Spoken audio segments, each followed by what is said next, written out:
جن کے پاس چاندی کے کاغذ ہوتے ہیں، سونے کے قلم ہوتے ہیں. اسپیشل پریپریشن ہوتی ہے فرشتوں کی آن دا ڈے آف تھرسڈے. کیا کرتے ہیں؟ چاندی کے کاغذ اور گولڈ کے، سونے کے قلم ہوتے ہیں. وہ لکھتے ہیں، اس دن لکھتے ہیں کہ کون یوم جمعرات اور شب جمعہ مجھ پر کثرت سے درود پاک پڑھتا ہے. یعنی آج اسپیشل ارینجمنٹ ہے خاص درود پاک پڑھنے والوں کے لیے، تو ہمیں جمعرات، پھر جمعرات کی رات، جمعے کا دن کثرت سے درود پاک پڑھنا چاہیے. مل کر محبت کے ساتھ درود پاک پڑھ لیں. صلو علی الحبیب صلی اللہ تعالی علی محمد صلی اللہ علیہ وآلہ وسلم. عاشورہ کا دن یہ کتنا ہسٹوریکل ڈے ہے. کیسے کیسے عظیم واقعات عاشورے کے دن ہوئے، اور پھر وہ واقعہ ہوا جو آج بھی مسلمانوں کو تڑپا دیتا ہے. کربلا کے میدان میں بھوکا پیاسا اور ظلم کے ساتھ نواسہ رسول امام حسین اور ان کے پورے قافلے کو جس طرح بے دردی سے شہید کیا گیا، اور جو ظلم کیا گیا وہ آج بھی سنتے ہیں تو دل دہل اٹھتا ہے. تو آج ہم کچھ امام حسین رضی اللہ تعالیٰ عنہ کی فضائل پر، اور اس کے بعد ان یزیدیوں کا کیا بنا. کربلا کے بعد تو وہ ایک طرح سے ون کر گئے تھے نا. اگر ہم فگرز کی بات کریں تو وہ اسٹریٹجیکلی تو ون کر گئے تھے، مگر پھر ہوا کیا؟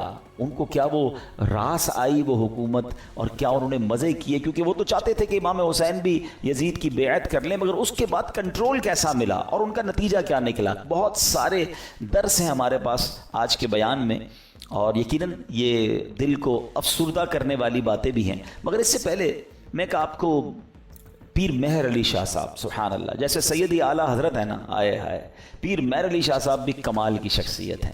اللہ نے کمال کا عشق رسول عطا فرمایا اور کمال کا علم بھی عطا فرمایا. مگر آپ کا ایک واقعہ سنیے گا آپ. ایک بار ایک پادری آپ کے پاس آیا، عیسائیوں کا پادری تھا، اور وہ کہتا ہے کہ قرآن پاک میں آپ کا دعویٰ یہ ہے کہ تمام چیزوں کا ذکر ہے، ہر بات کی اس کے اندر جو ہے وہ ڈیٹیل موجود ہے. تو امام حسین تو آپ کے نبی کے نواسے ہیں، اور اسلام کی خاطر اتنی بڑی قربانی دی، کربلا کے میدان میں سب کچھ لٹا دیا، لیکن ان کا ذکر تو قرآن مجید میں موجود نہیں ہے. پیر مہر علی شاہ صاحب سے وہ کہتے ہیں، پیر مہر علی شاہ صاحب نے اس انگریز کا، اس پادری کا یہ اطمینان کے ساتھ اعتراض سنا، اور آپ نے کہا کہ کیا آپ نے قرآن پورا پڑھا ہے؟ وہ پادری کہتا ہے ہاں میں نے پورا قرآن پڑھا ہے، اور قرآن میں اپنی جیب میں رکھ کے گھومتا ہوں. جو بکلیٹ تھی قرآن کی وہ ساتھ ہی رکھتا تھا. تو آپ نے فرمایا اچھا ایسا کرو کہ قرآن پڑھو میرے سامنے. تم کہتے ہو ذکر نہیں ہے، میں تمہیں بتاتا ہوں کہاں ذکر ہے. قرآن پڑھو. کہاں سے پڑھوں گا؟ کہیں سے بھی پڑھو، قرآن جدھر سے بھی پڑھنا ہے پڑھو. تو پادری حیران ہو گیا. اب قرآن اسٹارٹ کرنے سے پہلے اس نے پڑھی بسم اللہ الرحمن الرحیم. پیر مہر علی شاہ صاحب نے کہا بس رک جاؤ، بسم اللہ الرحمن الرحیم پڑھی ہے نا، تو اب غور سے سنو. اور آپ نے فرمایا کہ بسم اللہ شریف کے علم العادات کے لحاظ سے 786 اعداد ہیں. آپ بھی جانتے ہوں گے 786 یہ جو ہے نا اعداد بنتے ہیں. یہ ایک پورا علم ہے علم العادات کا. تو آپ نے فرمایا کہ نوٹ کرو بسم اللہ الرحمن الرحیم میں 786 عدد ہیں، اور امام حسین جو لفظ امام حسین ہے اس کے عدد ہیں 210. لکھو اپنے پاس. امام حسین کا سن پیدائش ہے 4 ہجری، لکھو آگے 4. آپ کا سن شہادت 61 ہجری ہے، لکھو آگے 61. لفظ کرب و بلا کے جو عدد بنتے ہیں وہ بنتے ہیں 261، لکھو 261. امام حسن کے عدد بنتے ہیں 200. امام حسن کا شہادت جو سن ہے وہ ہے 50 ہجری. اب ان سب کو ٹوٹل کرو، جب اس نے ٹوٹل کیا تو اس کا رزلٹ بھی 786 آتا ہے. ہمارے علماء کا علم دیکھو. اب اس پادری کے سامنے آپ فرماتے ہیں ابھی تو ایک ہی آیت پڑھی ہے، اس میں امام حسین کا نام بھی موجود ہے، ان کی پیدائش کا سن کا ذکر بھی موجود ہے، امام حسین کی سال شہادت کا ذکر بھی موجود ہے، امام حسین کے بھائی جان امام حسن کا نام بھی موجود ہے. اس آیت سے پتہ چل گیا کہ یہ دونوں بھائی بھی ہیں. آگے چلو گے تو قرآن میں اور بھی اس طرح کے واقعات مل جائیں گے. اللہ اکبر. جب پادری نے بسم اللہ الرحمن الرحیم کی تفسیر کا یہ انداز پیر مہر علی شاہ صاحب سے سنا تو اس کا دل نور ایمان سے جگمگایا، وہ کلمہ پڑھ کر مسلمان ہو گیا. یہاں پر علم قرآن اور علماء کرام کو اللہ پاک نے کیسا مقام دیا ہوا تھا یہ بھی ہمیں سیکھنے کو ملتا ہے. اور سبحان اللہ پھر نگاہ ولی میں وہ تاثیر دیکھی، بدلتی ہزاروں کی تقدیر دیکھی. اچھا پھر آگے یہاں پر یہ بھی یاد رہے یہ تو ایک علم العادات کے ذریعے جواب تھا، ورنہ بسم اللہ شریف کے اندر کیا کچھ موجود ہے۔ مولا علی شیر خدا کرم اللہ تعالی وجہ الکریم، آپ پتہ ہے کیا ہے؟ آپ باب صلی اللہ کہلاتے ہیں، ہم نے منقبت میں سنا نا، ہیں وہی جن کو باب صلی اللہ کہیں۔ باب صلی اللہ کا مطلب کیا ہے؟ آقا فرماتے ہیں، حدیث پاک کا مضمون ہے، میں علم کا شہر ہوں اور علی اس کا دروازہ ہے، یعنی باب ہے اس شہر کے۔ تو آپ فرماتے ہیں کہ اگر میں چاہوں تو بسم اللہ کی تفسیر سے 70 اونٹ بھر دوں، یعنی اس کا مطلب یہ ہوا کہ اتنے کاغذوں پر اتنی بکس بن جائیں گی تفسیر کی، صرف بسم اللہ شریف کی، کہ 70 اونٹوں پر اس کو رکھا جائے گا تب جا کر کمپلیٹ ہوگی۔ تو یہ ہے قرآن اور یہ ہے علم القرآن جو ہمارے اسلاف کو معلوم تھا، مگر آج ہم قرآن سے بہت دور ہیں، ہم قرآن پڑھتے نہیں ہیں۔ اچھا یہ تو ایک فی البدی جواب تھا پیر مہر علی شاہ صاحب کا کہ جناب علم العادات سے یہ ذکر کیا، مگر قرآن مجید فرقان حمید میں اہل بیت اطہار کا صراحت کے ساتھ اور سبحان اللہ گویا ان کی شان اور ان کی منقبت قرآن بیان کرتا ہے۔ کتنی خوبصورت ایک آیت ہے قرآن پاک کی، پارہ 22 ہے، سورہ احزاب، آیت نمبر ہے 33۔ اللہ قرآن میں ارشاد فرماتا ہے، انما یرید اللہ لیذھب عنکم الرجس اہل البیت ویطہرکم تطہیرا۔ ترجمہ، اے نبی کے گھر والوں، اللہ تو یہی چاہتا ہے کہ تم سے ہر ناپاکی دور فرما دے اور تمہیں پاک کر کے خوب صاف ستھرا کر دے۔ طبرانی اور مسلم شریف میں حدیث پاک میں ہے کہ پیارے آقا علیہ الصلوۃ والسلام نے حضرت علی، حضرت فاطمہ اور حسنین کریمین رضی اللہ تعالیٰ عنہم کو چادر مبارک میں لے کر یہ آیت تلاوت فرمائی، اور ایک روایت میں ہے کہ آپ علیہ الصلوۃ والسلام نے دعا کی، مولا یہ میرے اہل بیت ہیں، انہیں خوب ستھرا فرما دے۔ سبحان اللہ۔ اسی آیت کے بارے میں مولانا حسن رضا خان صاحب لکھتے ہیں نا، ان کی پاکی کا خدائے پاک کرتا ہے بیان، ان کی پاکی کا خدائے پاک کرتا ہے بیان، آیا تطہیر سے ظاہر ہے شان اہل بیت، یعنی ان کی شان قرآن بیان کر رہا ہے۔ تو امام حسین کا ذکر بھی ہو گیا نا، امام حسن کا ذکر ہوا، بی بی فاطمہ کا ذکر ہوا، اللہ اکبر۔ اور آگے چلیے ایک اور جگہ سورہ شورى آیت نمبر 23 میں اللہ ارشاد فرماتا ہے، قُل لَا أَسْأَلُكُمْ عَلَيْهِ أَجْرًا إِلَّا الْمَوَدَّةَ فِي الْقُرْبَى۔ اللہ قرآن میں فرماتا ہے، تم فرماؤ میں اس پر تم سے کوئی معاوضہ طلب نہیں کرتا مگر قرابت کی محبت۔ نبی پاک نے کیا فرمایا؟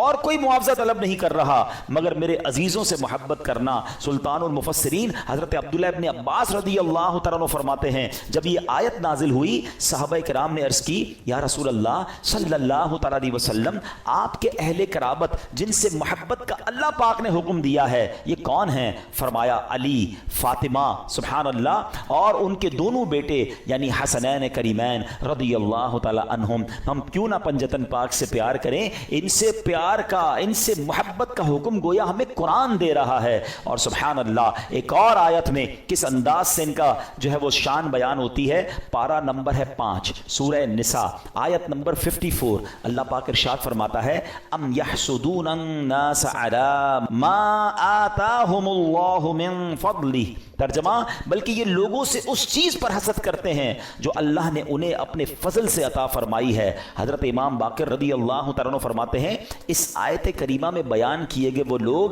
جنہیں اللہ پاک نے اپنا فضل عطا کیا اور جن سے کافر و منافق حسد کرتے ہیں، خدا کی قسم یہ ہم اہل بیت ہیں۔ خود امام باقر نے گویا اس کی تفسیر کی کہ جن کے بارے میں یہ ذکر ہو رہا ہے یہ ہم اہل بیت ہیں۔ سبحان اللہ، یہ مقام ہے اہل بیت کا۔ ایک جگہ نبی پاک علیہ الصلوۃ والسلام کیا خوب فرماتے ہیں، حدیث کا مضمون ہے کہ میری اہل بیت میری امت کے لیے کشتی نوح کی مانند ہے، جو اس میں سوار ہو جائے گا وہ پار لگ جائے گا۔ اچھا یہ کس کے لیے کہا؟ اہل بیت کے لیے۔ اب ذرا توجہ کیجئے گا اعلیٰ حضرت کا کس طرح حدیثوں پر یوں سمجھیے کہ عبور تھا اور کیا انداز تھا، اور آپ کو سمجھ آ جائے گی بات کہ اہل بیت کو کیا کہا؟ کشتی کہا۔ ایک جگہ نبی پاک کی حدیث ہے، اصحابی کالنجوم فبأیہم اقتدیتم اہتدیتم۔ آقا فرماتے میرے صحابہ ستاروں کی مانند ہیں، ان میں سے جس کی بھی پیروی کرو گے تم کامیاب ہو جاؤ گے، ہدایت پا جاؤ گے۔ اب ذرا میرے ساتھ رہیے گا، صحابہ کو کیا کہا؟ ستارے، سٹارز۔ کیا کہا؟ ستارے۔ اور اہل بیت کو کیا کہا؟ کشتی ہیں۔ اچھا، اب دونوں سے ہمیں تو محبت کرنی ہے، دونوں کا پیار دل میں ہونا یہ ایمان کے لیے ضروری ہے۔ انفارچونیٹلی آج ایسا دور آ گیا ہے کہ کچھ لوگ صرف صحابہ کی بات کرتے ہیں، اہل بیت کی بات نہیں کرتے، کچھ صرف اہل بیت کی بات کرتے ہیں، صحابہ کی بات نہیں کرتے۔ ہمیں اللہ نے کیسا پیارا عقیدہ دیا، کتنا خوبصورت ایمان دیا کہ صحابہ سے بھی ہمیں پیار ہے، اہل بیت سے بھی ہمیں پیار ہے۔ اچھا، پھر سیدی اعلیٰ حضرت نے ان دونوں حدیثوں کو کس طرح ایک شعر میں پرو دیا، جو میں پہلے بیان میں سٹارٹ میں کہہ رہا تھا نا کہ اعلیٰ حضرت کو پڑھو تو سمجھ آئے گا وہ کیا ہستی ہیں، کیا مقام ہے، علم کیسا تھا۔ سیدی اعلیٰ حضرت کہتے ہیں اہل سنت، ہم اہل سنت والے ہیں نا، سب سے پیار ہے نا، صحابہ سے بھی اہل بیت سے بھی۔ سنو، اہل سنت کا ہے بیڑا پار، اصحاب حضور نجم ہیں، اور ناؤ ہے عطرت رسول اللہ کی۔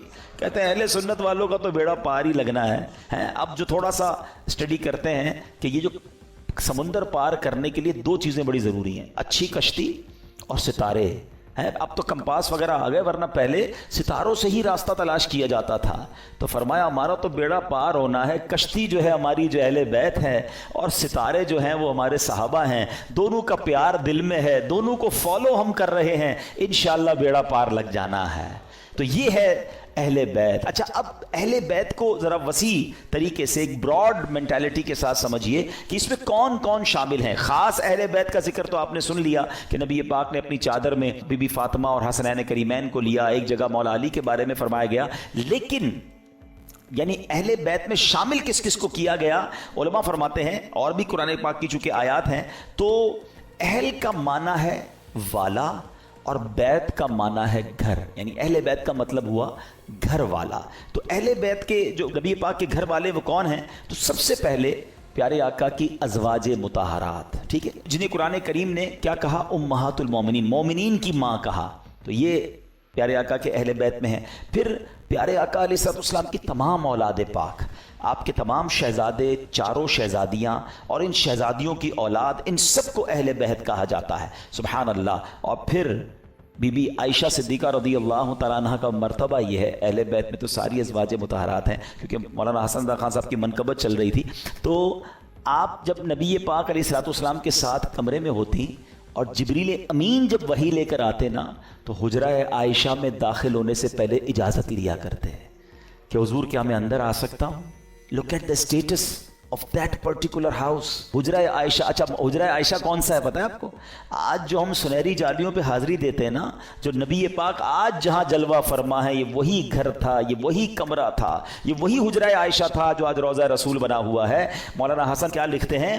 ان کے گھر میں بے اجازت جبرائیل آتے نہیں، ان کے گھر میں بے اجازت جبرائیل آتے نہیں، قدر والے جانتے ہیں قدر و شان اہل بیت۔ تو بہرحال اہل بیت کی کیا بات ہے، سبحان اللہ، یہ گھرانہ میرے حضور کا ہے۔ اور پھر اسی گھرانے کے چشم و چراغ امام حسین رضی اللہ تعالیٰ عنہ نے جو قربانی کی داستان رقم کی، سبحان اللہ، نانا کے دین کے پرچم کو اپنا سر کٹا کر بلند کر دیا۔ امام حسین ایسی باکرامت شخصیت ہیں کہ آپ کی جو ولادت ہے نا، آپ کی جو برتھ ہے، وہ برتھ بھی کرامت ہے۔ آپ 6 مہینے میں، آپ کا جو حمل تھا، ماں کے پیٹ میں آپ رہے، وہ 6 مہینے رہے، اور یاد رہے کہ پوری دنیا میں سیدنا یحییٰ علیہ السلام اور امام عالی مقام امام حسین کے علاوہ کوئی ایسا بچہ زندہ نہیں رہا جس کی مدت حمل 6 ماہ ہوئی ہو۔ یعنی آپ فرام دا ڈے 1 آپ کی ولادت ہی کرامت ہے۔ اور سبحان اللہ، آپ کے رخسار مبارک کا حال یہ تھا، آپ کے چہرے پر نور ایسا تھا کہ آپ کے دونوں رخسار سے ایسا نور نکلتا تھا کہ کمرے اور دیواریں روشن ہو جایا کرتی تھی۔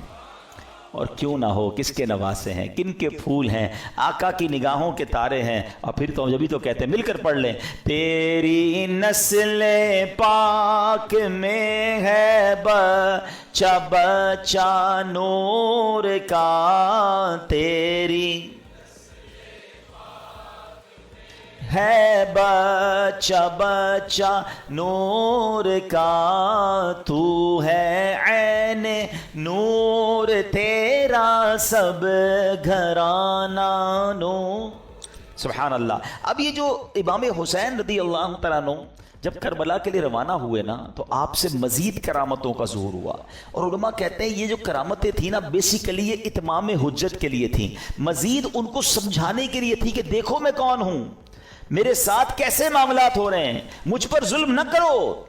مگر ان ظالموں کی آنکھوں پر لالچ کا ایسا پردہ تھا. امام حسین فرسٹ آف آل آپ نے مدینے سے کوچ کیا اور اب مکے آیا. اب اسی راستے میں سیدنا ابن مطیع رحمۃ اللہ تعالی سے ملاقات ہوئی. انہوں نے عرض کی کہ حضور میرے کنویں کا پانی بہت کم ہے، برائے کرم آپ دعائے برکت سے نواز دیجئے. آپ رضی اللہ تعالیٰ عنہ نے اس کنویں کا پانی طلب کیا، اور جب پانی کا ڈول حاضر کیا گیا تو آپ نے اس میں سے پانی کچھ پیا بھی، نوش بھی فرمایا اور کلی بھی کر دی، اور ڈول کو واپس کنویں میں ڈال دیا گیا. جب وہ پانی جو ہے وہ کنویں میں گیا، کنویں کا پانی بھی بڑھ گیا اور میٹھا اور لذیذ بھی ہو گیا. سبحان اللہ. تو یہ امام حسین کی کرامتوں کا سلسلہ رہا. اس کے بعد جب آپ بالکل ایگزیکٹلی 10 محرم الحرام کا دن آ گیا، یاد رہے کہ وہ دن جمعہ کا دن تھا، 10 محرم الحرام جب یہ واقعہ ہوا، کربلا کے میدان میں آپ خطبہ ارشاد فرما رہے ہیں، ان کو سمجھا رہے ہیں کہ دیکھو میں کون ہوں، یہ ظلم مت کرو. تم کیا جواب دو گے جس کا کلمہ پڑھتے ہو اس نبی علیہ الصلوۃ والسلام کو؟ اس وقت آپ کے جو خیمے تھے جہاں خاندان کے افراد تھے، وہاں خندق میں ایک آگ بھی جل رہی تھی. تو ایک بد زبان یزیدی نے بکواس کرتے ہوئے کہا کہ اے حسین، تم نے وہاں کی آگ سے پہلے یہیں آگ لگا دی ہے. یعنی معاذ اللہ وہ یہ کہنا چاہ رہا تھا کہ اے حسین، مرنے کے بعد بھی تمہیں جہنم کی آگ میں جانا ہے. امام علی مقام نے جب یہ سنا تو آپ نے کہا کہ اے دشمن خدا، تو جھوٹا ہے کیا؟ تو یہ گمان کرتا ہے کہ میں دوزخ کی آگ میں جاؤں گا؟ امام علی مقام کے قافلے کے جانثار نے کہا کہ آپ مجھے اجازت دیں تو میں ابھی اس کا سر قلم کر دوں. آپ نے اجازت نہیں دی. آپ نے فرمایا حملے کا آغاز ہماری طرف سے نہیں کرنا، ہو سکتا ہے یہ پرووک کر رہے ہوں، یہ اس لیے ہمیں کہہ رہے ہیں کہ ہماری طرف سے پہل ہو جائے اور یہ کہیں ہم نے تو حملہ نہیں کیا تھا، امام حسین والوں نے پہلے حملہ کیا. حالانکہ اس قدر بڑی گستاخی کی تھی. آپ نے اپنے ساتھی کو روک دیا، مگر آپ نے اللہ کی بارگاہ میں دعا کی. دل بڑا دکھا ہوا تھا کہ ایسی بات اس نے کر دی. آپ نے کہا اے رب قہار، اس کو عذاب نار سے قبل بھی اس دنیا میں بھی آگ کا عذاب عطا فرما. آپ کی دعا قبول ہوئی. وہ بندہ جو گھوڑے پہ بیٹھا تھا، اس کی گھوڑے کو جھٹکا لگا، گھوڑا خود ہی دوڑتا ہوا گیا اور وہ گھوڑے سے جب جہاں گرا تو وہاں آگ لگی ہوئی تھی. اسی خندق میں یہ بندہ جا کر گرا اور وہ بد نصیب آگ میں جل کر بھسم ہو گیا. امام علی مقام نے سجدہ شکر ادا کیا اور اللہ تعالیٰ کی بارگاہ میں عرض کی کہ یا اللہ تیرا شکر ہے کہ تو نے آل رسول کے گستاخ کو سزا دی. اب یہاں بھی ان کے سامنے یہ واقعہ ہو رہا ہے، سارے لوگ دشمن سامنے کھڑے ہیں اور یہ آپ کی دعا قبول ہو رہی ہے، آپ کے گستاخ کو سزا مل رہی ہے، مگر وہ سمجھنے کے لیے تیار نہیں ہے، وہ انڈرسٹینڈ کرنے کے لیے تیار نہیں ہے. آپ یقین کریں، جو کربلا کے میدان میں امام حسین نے خطبہ دیا ہے نا ان یزیدیوں کے سامنے، لاسٹ خطبہ، حالانکہ اپنے سارے شہید ہو چکے تھے، مگر پھر بھی، حالانکہ اس وقت تو عام آدمی تو یہ سوچے کہ اب انہوں نے سب میرے بندے مار دیے، اب میں نے ان کو نہیں چھوڑنا. اب آخری وقت بھی سلوک کی بات کرتے رہے، انہیں سمجھانے کی بات کرتے رہے، انہیں یہ بتاتے رہے کہ میں کون ہوں، یاد کرو میرے آقا مجھے کیا کہا کرتے تھے، تم قیامت کے دن اس ظلم کا جواب کیسے دو گے. یعنی یہ بھی امت رسول سے پیار ہے کہ یہ اس عذاب میں نہ گرفتار ہو جائیں. اتمام حجت کی گئی مگر وہ یزیدی نہ مانے. اب ایک بات ذہن میں آتی ہے، اب یہ بڑا اہم کوسچن ہے کہ یزیدی جو بھی تھے تو کلمہ پڑھنے والے، اللہ کو مانتے تھے، اللہ کے نبی کو مانتے تھے، معلوم بھی تھا یہ اللہ کے نبی کے نواسے ہیں. وہ ریزن کیا تھا جو اتنے بڑے ظلم پر یہ ریڈی ہو گئے؟ یہ ریزن پکڑنا بہت ضروری ہے اور یہ ہم سب کو آج سیکھ کر جانا ہے. یعنی کوئی بھی محفوظ نہیں ہے. میں آپ کو تھوڑا سا آج کل کے زمانے کا 1-2 انسیڈنٹ بتا دیتا ہوں تاکہ آپ کو اندازہ ہو جائے. ہم لوگ سمجھ رہے ہوتے ہیں یار یہ یزیدیوں نے اتنا بڑا کام کر دیا، ہم تو کبھی بھی کوئی ایسی غلط حرکت نہیں کر سکتے. کوئی اپنے آپ کو محفوظ نہ سمجھے. ہاں، بیسک جو ان کے ریزن تھا نا وہ تھا لالچ، اور وہ لالچ تھی پیسے کی، اقتدار کی۔ جب یہ لالچ طاری ہوتی ہے نا انسان پہ، پہلے تھوڑا سا سمجھیے گا، آپ کو لگتا ہے یار مجھ پہ کچھ بھی ہو جائے میں ایسا ظلم تھوڑی کر سکتا ہوں، کتنا بھی پیسہ مجھے کوئی دے دے میں جان دے دوں گا، کبھی کسی کو قتل نہیں کروں گا، نواسہ رسول تو بہت دور کی بات ہے۔ یہ بولنا اور ہے، لیکن ایک وقت آتا ہے جب انسان کے دل پر شیطان کا قبضہ ہو جاتا ہے۔ آپ پڑھتے ہیں خبریں 5 سال کے بچے اور 4 سال کی بچی کے ساتھ جو واقعات ہو رہے ہیں، کیا کوئی خوشی سے کرتا ہے یہ کام؟ ذرا سوچئے، جب وہ یہ کام کر جاتا ہوگا اس کے بعد خود اس کو کتنی ندامت ہوتی ہوگی، یہ میں نے کیا کر دیا۔ پھر اسی وجہ سے بچنے کے لیے اس بچی کو قتل بھی کر دیا جاتا ہے۔ یعنی یہ واقعات ہم سنتے ہیں تو ہماری عقل حیران ہو جاتی ہے کہ یہ انسان تھا یا درندہ تھا۔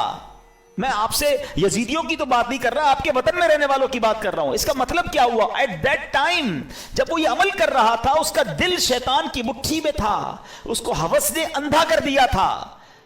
تو یہ واقعات مجھے اور آپ کو یہ سوچنے پر مجبور کرتے ہیں کہ کوئی اپنے آپ کو محفوظ نہ سمجھے۔ یہ ایک لمٹ ہوتی ہے انسان کی۔ ایک حدیث پاک ہے نا، بڑی مشہور حدیث پاک ہے جس کا مضمون ہے کہ جب بندہ ایک گناہ کرتا ہے نا، میرے ینگسٹر ذرا غور سے سنیں، ایک گناہ کرتا ہے اس کے دل پر ایک بلیک ڈاٹ لگ جاتا ہے، گناہ کرتا رہتا ہے پھر دل پورا سیاہ ہو جاتا ہے۔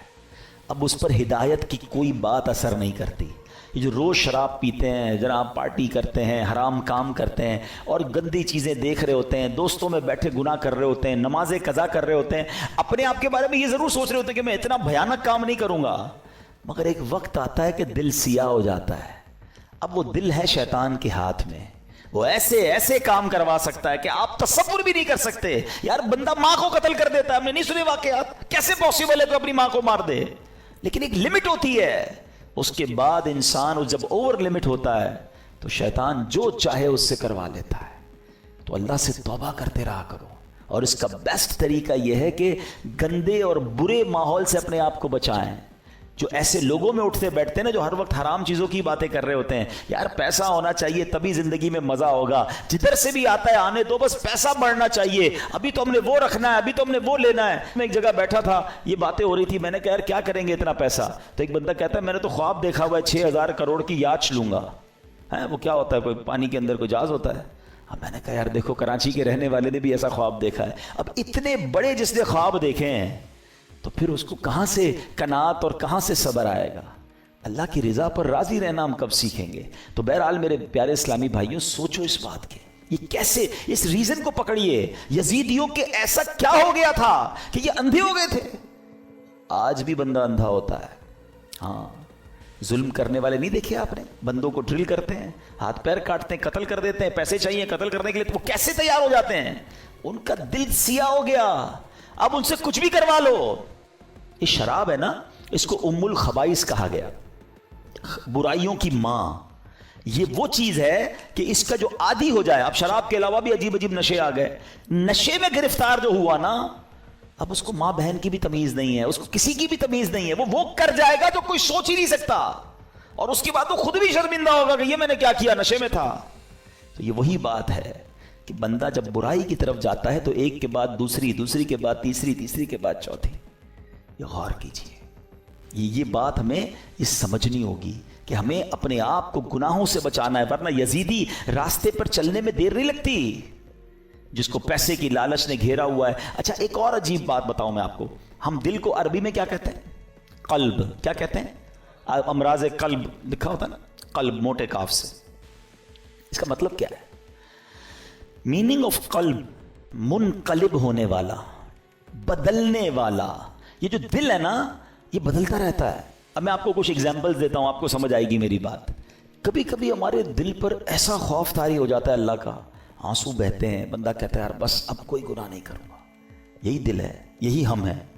کبھی کبھی اسی دل پر گناہ کرنے کا اتنا جنون سوار ہو جاتا ہے کہ بندہ کہ کچھ بھی ہو جائے میں نے یہ گناہ کرنا ہے۔ ارے تھوڑے دنوں پہلے تو رو رہا تھا۔ کبھی کبھی اس دل پر ایسی کیفیت طاری ہوتی ہے سخاوت کی کہ بندہ کہتا ہے بس یار سارا ہی مال اللہ کی راہ میں دے دو، جتنا دینا ہے دے دو۔ کبھی کبھی اسی دل پر ایسی بخل طاری ہوتا ہے، بندہ کہتا ہے 1 روپیہ خرچ نہیں کروں گا۔ ارے کبھی کبھی یہ دل اتنا رحم دل ہو جاتا ہے کہ بندہ بچے کے ساتھ بھی بیٹھ کے نرمی سے بات کر رہا ہوتا ہے، پیار کر رہا ہوتا ہے، اور کبھی کبھی یہ دل اتنا سخت ہو جاتا ہے کہ بندہ کسی پر رحم کرنے کے لیے تیار نہیں ہوتا۔ یہ ساری کیفیتوں میں ہم گزرتے ہیں، ہاں ہم سب گزر رہے ہوتے ہیں۔ کبھی عشق رسول کی کیفیت ہوتی ہے، کبھی یاد مدینہ کی کیفیت ہوتی ہے، اور کبھی برے برے خیالات آ رہے ہوتے ہیں۔ یہ کیا ہے؟ یہ اس کے بارے میں علماء نے لکھا کہ یہ دل جو ہے نا ایسا ہے کہ ریگستان میں ایک پتا پڑا ہوا ہے، ہوا جدھر آئے ادھر پتا اڑ جاتا ہے، دل اسی طرح بدلتا رہتا ہے۔ اور اب اس کنسیکوینس کو ذہن میں رکھ کے اب میرے آقا کی دعا سنو۔ اللہ کے حبیب دعا کرتے ہیں، یا مقلب القلوب ثبت قلبی علی دینک۔ اس دعا کا مطلب ہے پتہ ہے؟ دعا کرنے والا کون ہے؟ کونین کے والی اللہ کے حبیب علیہ الصلوۃ والسلام، جن کے صدقے مجھے اور آپ کو ایمان ملا، وہ دعا کر رہے ہیں، اے دلوں کو پھیرنے والے، میرے دل کو اپنے دین پر ثابت قدمی عطا فرما۔ کیونکہ یہی دل بدلتا ہے تو بندہ کافر ہو جاتا ہے، مرتد ہو جاتا ہے، کسی غلط عقیدے میں چلا جاتا ہے، کسی اور کے خیالات سمجھ آنے لگ جاتے ہیں، کیونکہ دل بدلتا رہتا ہے۔ تو دل کو اس طرح بے پرواہ نہ چھوڑ دو، اس کی بھی حفاظت کرنی ہے، اور اس کو بھی اسٹیڈ فاسٹ صحیح راستے پر رکھنا میری اور آپ کی ذمہ داری ہے۔ دعائیں کریں، اپنے دل کے لیے دعائیں کریں، اور پھر ایسے ماحول میں رہیں۔ تو جو لوگ کہتے ہیں نا یار میں سب کی سنتا ہوں، کیا کریں، انٹرنیٹ آ گیا